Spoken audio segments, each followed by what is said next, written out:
Now we will talk about the National Science and Maths quiz. How did it come about? Because it looks like, you, apart from Professor Ramade, you have become the most popular or known person associated with the event. Let me tell the story properly. So Professor Ramade started the program, and basically they put the structures in place to start. When Professor Ramade wanted to leave the stage, I think she had other responsibilities. She handed over to Eureka Adumakun. Okay. I think Eureka was one of her mentees. And then Eureka had to leave because she had to go do her PhD. You know, as an academic, in an academic environment like University of Ghana, you need a terminal degree.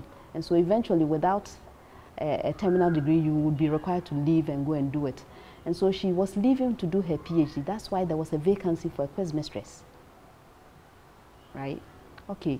At the time, the physics consultant on the program was my head of department. You know, I came to Ghana in 2001, and there was no engineering then. So I was appointed to the Department of Physics as a lecturer.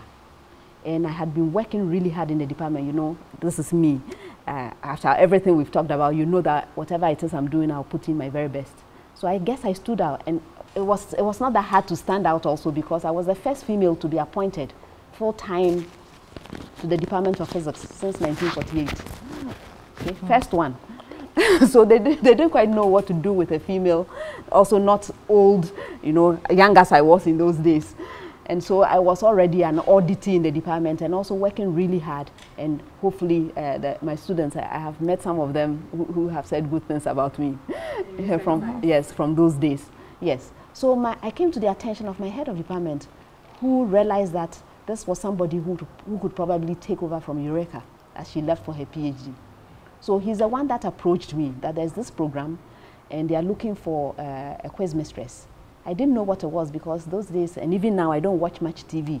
So I had never watched a contest before when he told me this. And I said, well, I need to think about it. I need to see what it's about to decide whether I could even do it. And so I was invited by the team to go watch a contest. That's how I met Eureka. In those days, they were recording at Arch Motor School.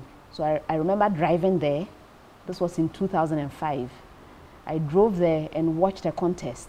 And then afterwards, I went with her when she was going to change into, to get ready for the next contest. I went and had a small chat with her. So she said, okay, you've seen what I do. Do you think you can do it? I said, okay, fine, I think I can try. And I wished her well and left. And then informed my head of department that, yes, I could do it. And that's how I met the primetime people after that. They came in to the Department of Physics, came to do a screen test and had me read some questions. I remember Mr. Mensah Bonsu telling me that you can't be reading so fast. You have to tone down because not everybody is from Arch Motor School. So that was the guidance I got. Then they gave me some of the CD players. You see the old, yes, slot it in, VCR to slot it in. That was a Ramadi and then a few of Eureka, and watch. Nobody trained me. There was no training school for quiz mistresses, nothing. Was it really a huge responsibility, filling the shoes of Professor Ramade? I knew Professor Ramade because she was a member, or she was a president, or she was in charge of the Women in Science and Technology. That's how I met her. And I would see her on campus, you would say hello.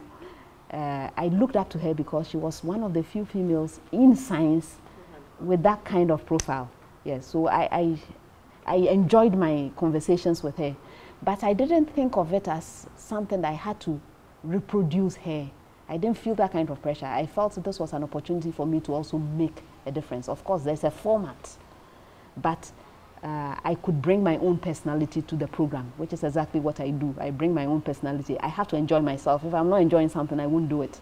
And so I have to enjoy myself, and so I bring my personality. And to talk about what the quiz mistress does, quiz mistress on the program, in the early days, the quiz mistress would receive the questions. And how do we receive the questions?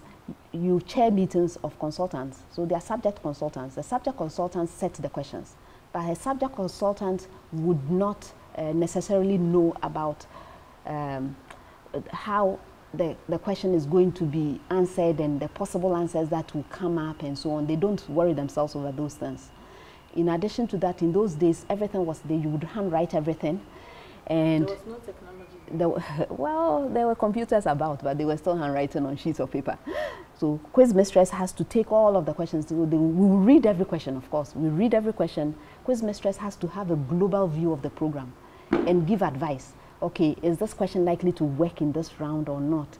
Is the way it's asked, is it obvious that the students will understand it the way you intend it? So I ask consultants questions about what they intend. I remember even in the early days, quiz mistress would decide, okay, this year, what theme are we following, right? And if there's a theme, then we make sure the questions, there's coherency from contest number 1 to the final contest, you know, so and then sort the questions into... Just come and moderate. No. There's a lot of work, and these are human beings. I tell you that in the early days they were handwriting. So if they made a mistake, it's up to you, quiz mistress. You are the one who is going to read the thing. It's your face on there. So you have to do quality checks. And if there's a mistake, it's your problem. You have to set replacement questions if a question is not going to work. These days the technology has helped because they are now typing, right? And they now yes, and they also now sort the contests. So each consultant now knows where the question is going, which contest is going. But quiz mistress is still expected to do the quality checks, make sure that it is at a certain level. So for example, you are supposed to graduate in difficulty. It's the responsibility of quiz mistress to notice that a question that has been set and brought to semi-finals is not a semi-final question. And I have the power to reject questions. My consultants are always complaining about me that I don't allow them to sleep. So I reject questions if they are not adequate. I make requests for a type of question. If there's a problem with a question at the last minute, I'm expected to be able to set a replacement question where necessary. And then format of the program. You see, the format of the program has changed from the time of to respond. In the past, there was a responsibility as the consulting team to come up with new format and brainstorm on how to deliver it. That was all part of our job. I was actually going to ask you that. After all these years, would you say that the National Science and Maths Quiz has achieved its aim and objectives? Yes, with regard to the objectives of the program, which you can find on the website of Primetime, producers of the program, I think they are doing an excellent job in meeting their targets. The whole idea is to demystify science, to bring about healthy competition among the schools, and bring up the level of science knowledge in the country. I think they are doing that very well. Don't you agree? Yes, so those are the objectives of the program. What unfortunately has happened is that we have also realized the shortcomings of science education in the country over the years, right? The lack of practical application and so on and so forth. And so the expectation, because it's the program on STEM in the limelight, everybody expects this one program to solve all the problems that we have with our science education, which is impossible. It's a quiz program after all, for goodness sake. It's a quiz program after all. If you are asking a question and expecting it to be answered in 10 seconds, 30 seconds, how much can you do? In any case, we have still tried to bring more and more application into what we do. Even the questions have changed over the years. More from the fundamental, what is this, what is that? You have seen, even up until last year, where we are asking you why, and asking the students to reflect on what it is that they are doing, right? So in the final, for example, we had the red theme. Why is palm oil red? As opposed to what is the color of palm oil? You know, some of the questions from the old days, if we brought them now, the students would be angry that we are underestimating their knowledge.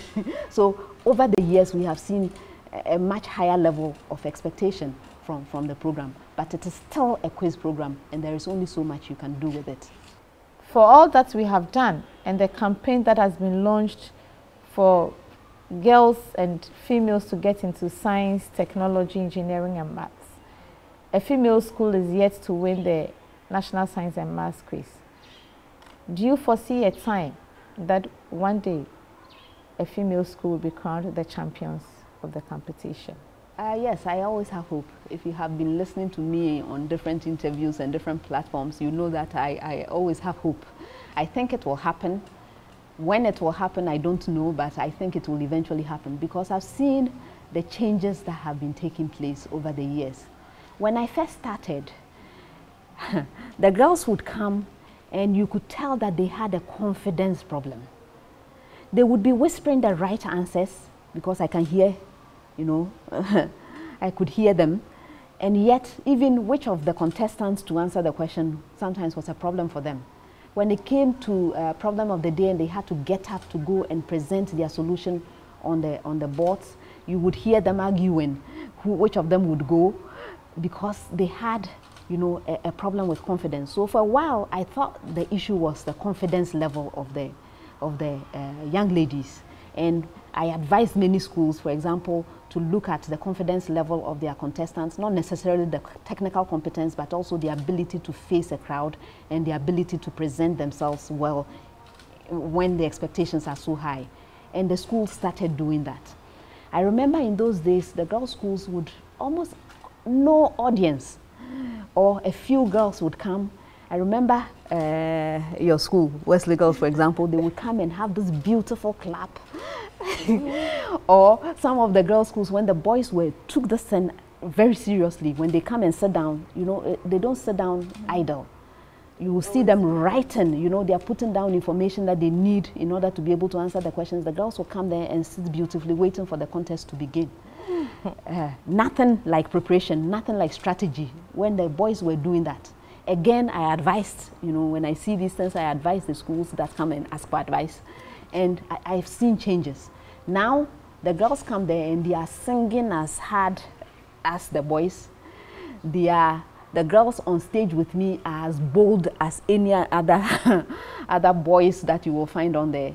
And so I think the time is coming. But what has been happening, and I have also noticed, is that they are not spending as much time on the preparation as the boys' schools. You know, some of these boys and mixed schools, they have a program in place. When the students come in fact, first of all, some students are selecting schools based on performance on the National Science and Math quiz. So a young boy in basic school will see the school and decide, okay, I like that team. I'm going to study really hard to get into this school because they will make it to the National Science and Math quiz, and I want to be a member of their National Science and Math quiz team. So I have met many young people. I mentor all levels of students and pupils. And they tell me, yes, I'm working really hard because I want to go to this particular school. I want to come and meet you. And sometimes I ask them, don't you want me to go on retirement? Because by the time you get there, how many years? Anyway, but yes, so they are targeting the school. So when they get in, they are already, you know, their mindset tuned. Then the school also has programs. First year, there are some schools. There was one particular university practice. Cape Coast. They were the first that I saw were doing this. When they have a team on stage, they have their second year team and their first year team in the crowd. They are the supporters. So they are training them from there. And then other schools also, they have a whole program to select students, and your position is not settled. So you have to keep yourself up to the standard in order to be in the final team. And so they are preparing. If somebody has prepared over a period of 3 years to be at that place, and you, girls' school, you select your student after the mock for WAXI.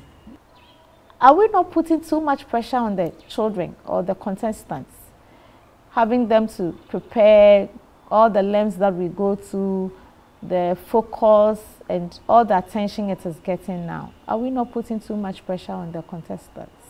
Yes, there's a lot of pressure on them. There is a lot of pressure on them. And I remember, was it 3 years or 4 years ago, that is when I spoke with the psychologists. There was a psychologist that I work with at the Center for Aging Studies at the University of Ghana. And we were having a chat about this, the stress on the students and so on. So I asked if he would be willing to be part of the team to give some kind of support, and he agreed. And so I approached Prime Time, and they agreed to have him come on. So since that time, we have had a psychology team as part of the organizing group to make themselves available to counsel them, because things were getting really unhealthy, you know. people who are willing and ready to cheat, do whatever it takes to win at all costs. And you know, I mean, I'm not on my watch. And so, yes, sometimes I'm also harsh. If you try to gain a fair advantage, I will be very harsh to you. And so, yes, they are under a lot of pressure. They really are under a lot of pressure. And sometimes I don't know what else we can do to bring that in. So we talk to them whenever possible to realize that just being on that stage is already an accomplishment. It is supposed to be an opportunity for you to propel yourself beyond that, to do bigger and better things. Your greatest achievement should not be this quiz program. I would also want to find out, are we able to track the performances of previous contestants as to whether they were able to create careers out of their participation or the pursuance of the science, technology, engineering, and mathematics? By the way, Primetime is the organizer of the program, and I think they have the responsibility of tracking impact, right? Okay. So in more recent times, what has been happening is if there's a mentorship program associated with the quiz, the mentorship program has made extensive use of past contestants. So they come in and they tell their story, what they were like when they were contestants and what they are doing now. And many of them are in very high profile positions, okay? There's also, I think, they call it Facebook Live, and other programs that Primetime runs to bring past contestants to come and share their story. They need to commission a research project to track the impact of the program over the years. Because these students, many of them, they are science students. So many of them go into medical school. Many are doing engineering. I am so proud when they get in touch with me to tell me what they are doing. In my own classes at Legon Engineering, I see many of them. There are many who come to my department because they've seen me on the program and they are interested in doing what I'm doing. Outside Ghana, especially in North Africa, sometimes I write recommendation letters for contestants. I hear in a place like MIT, engineering, they even have a club because many of those who are admitted from Ghana were on the National Science and Math quiz team. When they finish, some come home, some don't. Many don't. They are making a huge impact outside even Ghana. All right. What we need to do is to be able to quantify this impact if possible. And I have been making the calls. Every report I write to Primetime now, it's in there as a reminder that they need to commission the study and do that impact analysis. I think when I even came to graphic, I was guest editor. I said it, and again, in my editorial, it was in there. Yes, so it's something I've been calling for. I would want us to come back home to family. Very soon we will be celebrating Mother's Day. And much as you have talked about mommy, I would want to find out how important and crucial mothers, and especially Mrs. Effah, has been in your life. We call her Mommy Dearest. Did she tell you? Mommy Dearest. Yes. She has other nicknames. I think I'll leave those to you. But she is Mommy Dearest. Oh, Mommy. When you are in trouble, she's the one to call. She's the one to call. When I am in the middle of the science and math quiz, for example, since we are coming from that conversation, there are times when I can't even imagine running my household. When my children were younger, and I had 3 young children in the house.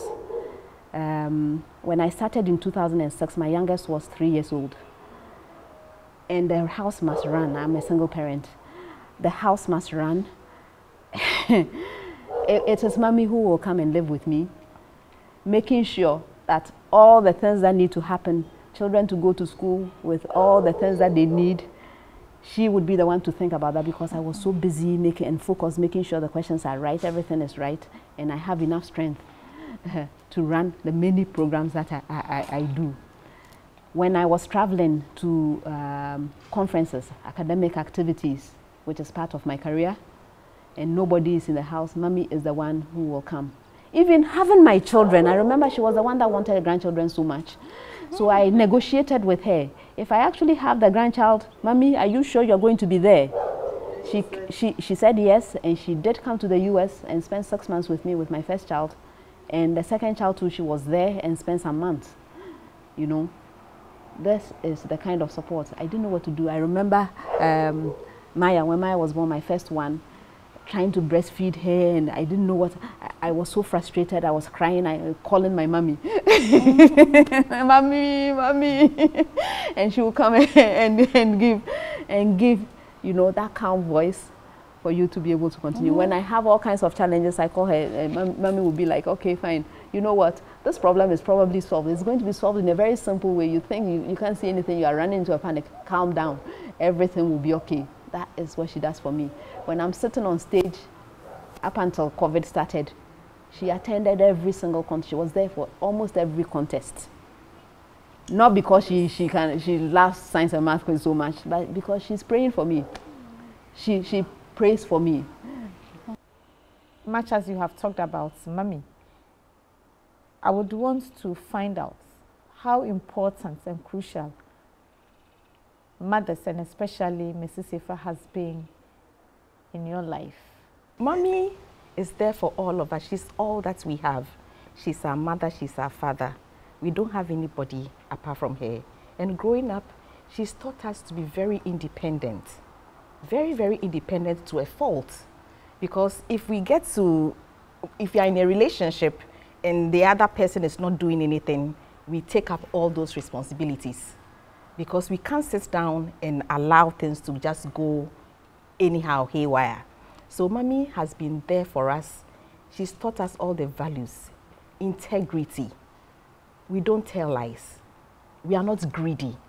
I remember when we were going to school, we never took money to school. Mommy will prepare our lunch, and even with desserts, fruits, we'll take that to school instead of giving us money. So we handled money when we went to the secondary school. So up till now, we are able to take very good care of our finances. We are content with what we have. We don't envy anybody.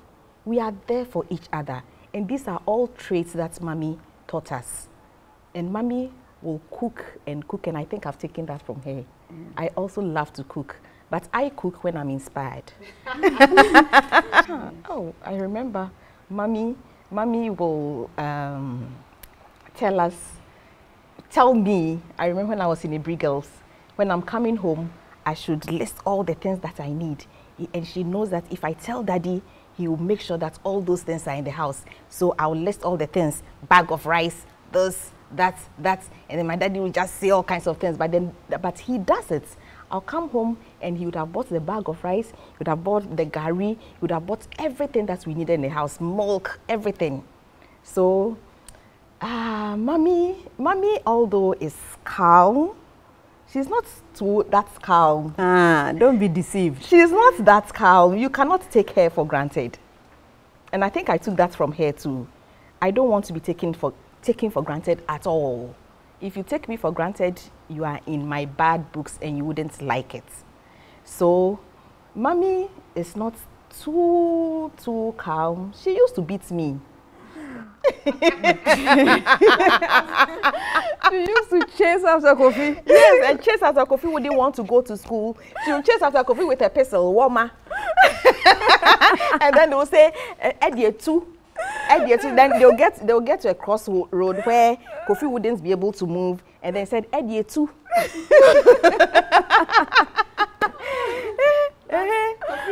He wanted to play all, yes. Oh, that is all he wanted to do. Yes. Kojo was the one who wanted to go to school. So by the Meko school. Meko school. Yes, Kojo was the one who really wanted to go to school. Kofi, no. And academically, he started getting to be good academically only after Obaya set an example. Exactly. They went to the same school. They were in the same school. Royal International. Yes, and I think French. French. The teachers asked, are you sure this is your sister? Your sister is so good, and you? but he was very competitive. Yes. And so that was what that was the turning point for him. Both of you spoke about the background of the religious background of your parents, and yet you speak fondly about the harmony and peace and unity that existed in your home. Did the religious differences play any role? Did it have any impact? And how did they resolve it to the point that it doesn't even become a feature when you talk? I mean, it looks like there is no differences when it comes to religious differences in your home. Mutual respect. Yes. For each other's religion. Well, see, the thing is, Mommy must have had very good negotiation skills. because me, for example, I know they wanted to name me Fatima. It didn't happen. She had already negotiated that she would take the children up until we were old enough to make the decision on our own, which way we wanted to go in terms of religion. And so she had very good negotiation skills to be able to do that. She had a church wedding. Yes. She had her wedding actually at Commonwealth Hall. And my father was a member of Mensa Hall. And I think that rivalry was there even from then.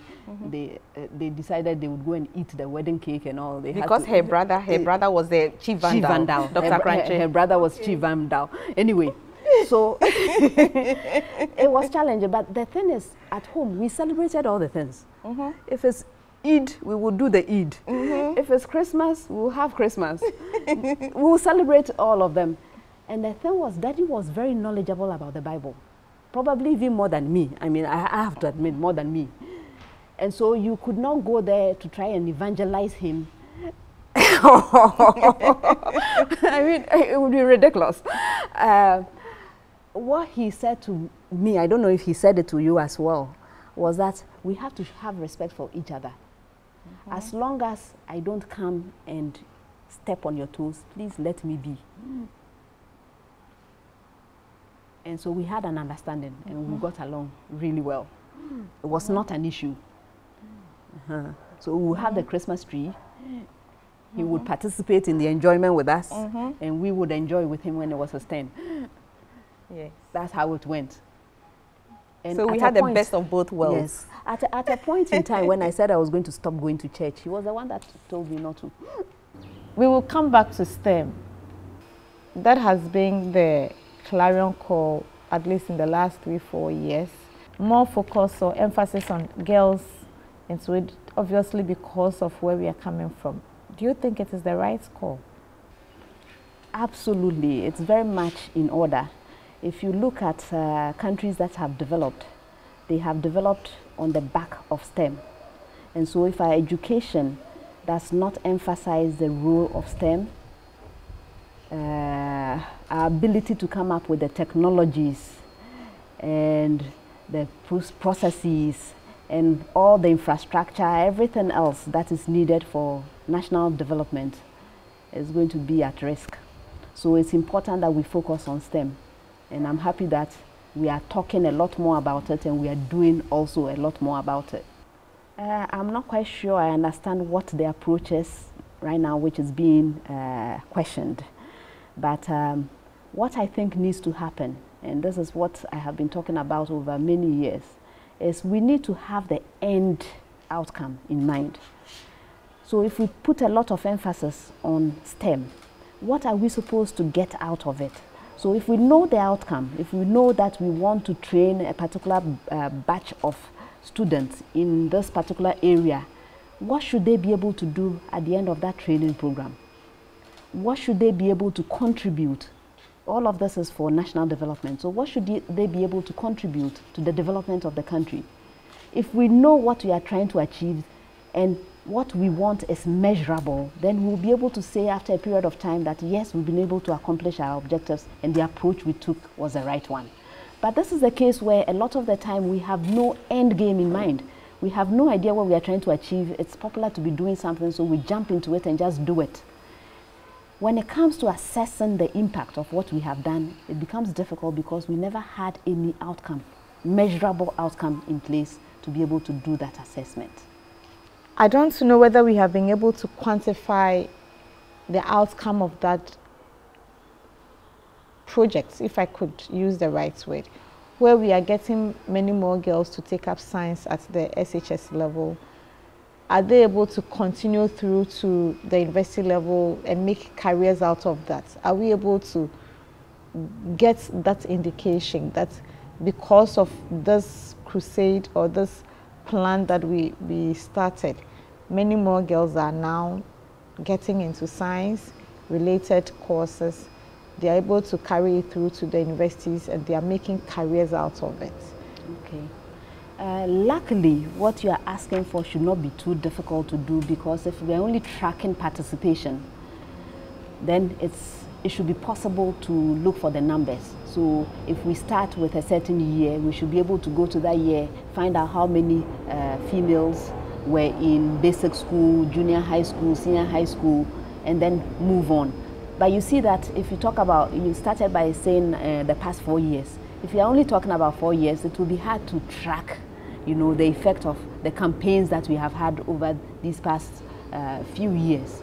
We will need to look at a longer scope to be able to get the story in place. Because you put in an intervention today and you want to find out careers. For example, I'm an academic, so let me look at it. How many professors do we have in STEM? It will take a long period of time to be able to get that kind of fully developed story, right? But we can start, right? I have not seen any studies of that sort yet, not yet. But it's very important because what instigated this? It was the underrepresentation of females in the various STEM disciplines. Some disciplines are better than others, of course. So these days, you look at biological science, I think the females have even outnumbered the males. But if you look at some of the other sciences, if you look at physics, if you look at engineering, we are still lacking behind. And why is this important? If our population is approximately 50-50 male-female, and you have 15% in your engineering class, something is missing, especially when the research has shown that if we want to solve complex problems, we need a more diverse team. That means we are not taking advantage of what we have to create these diverse teams that are capable of solving the complex problems that face us. And we should be concerned about that. And that is why some of us have spoken so loudly and so everywhere, basically, about the need to increase the participation of girls and women. Now, yes, it's one thing to encourage them to join. What interventions are we putting in place to retain them? That I have not seen so much of, right?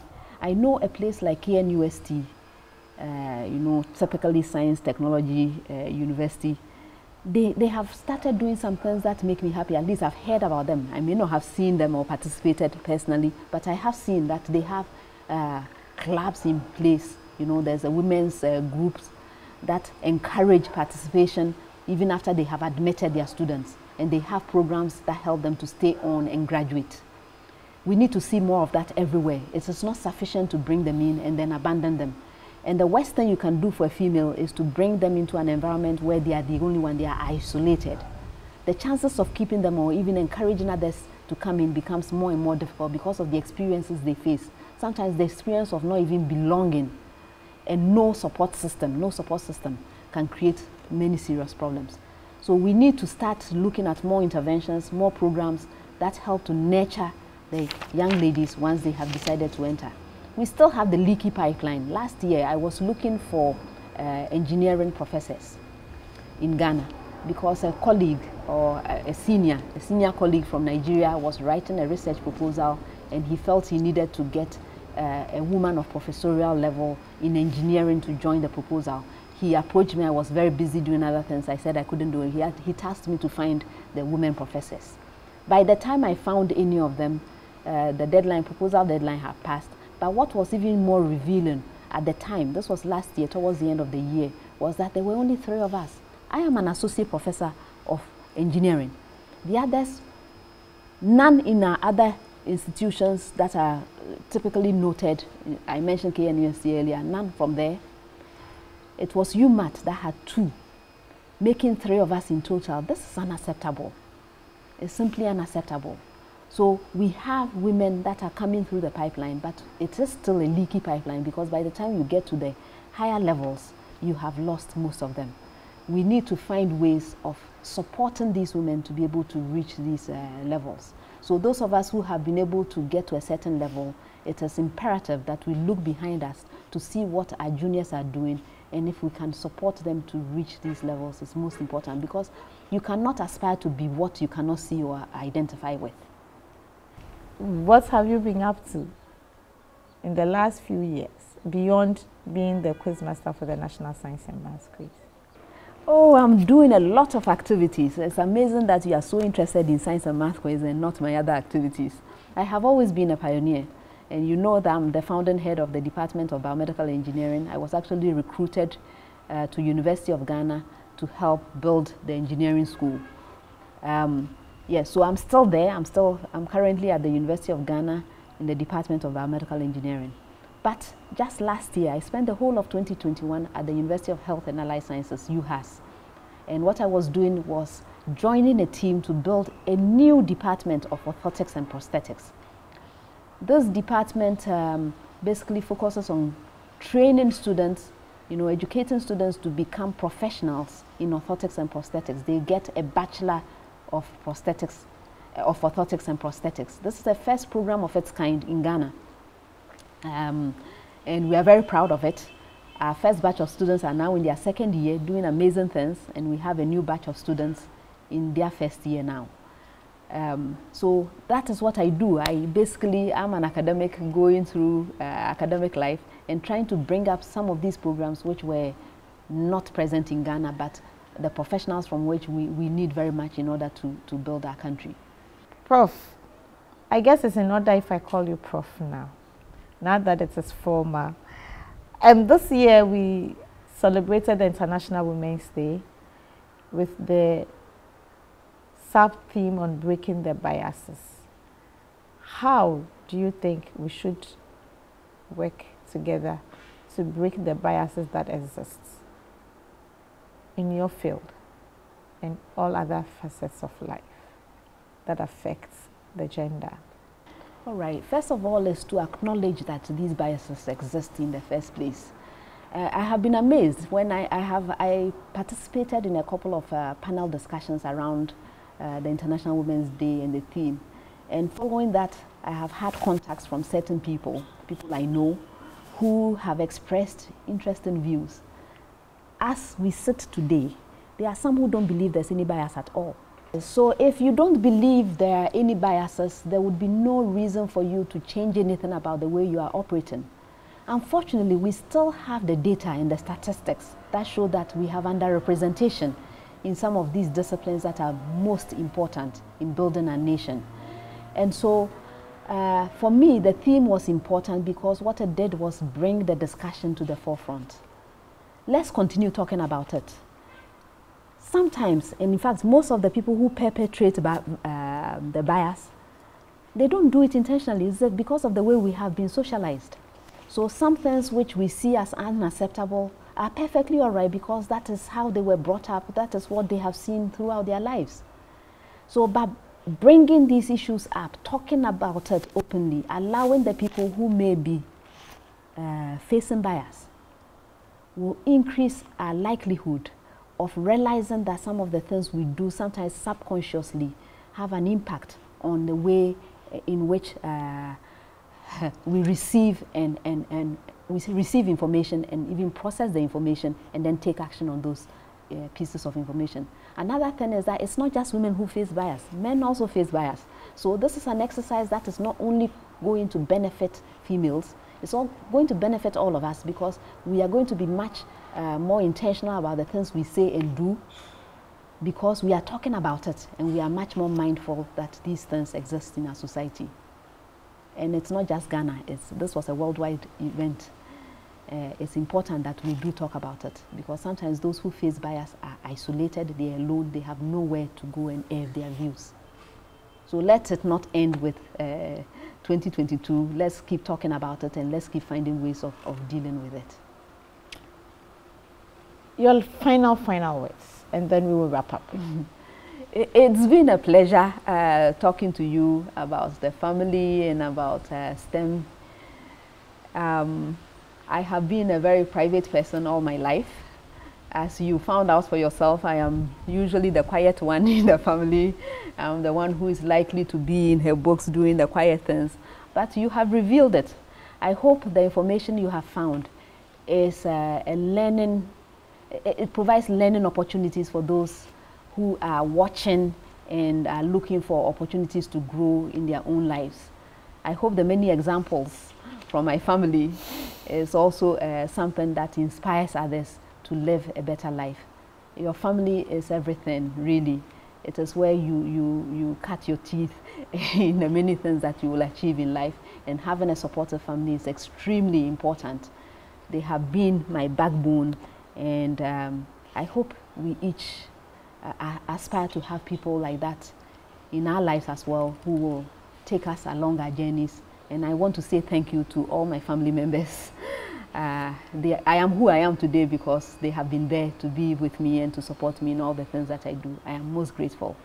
So, I guess after this period of conversation, as we call it, you have gotten to know the Effah family, importantly, the making of Dr. Effah Kauffman, or now Professor Effah Kauffman. It's been an interesting time sitting down to have a chat, and we know that you have also learned some valuable lessons that will help you along life's way.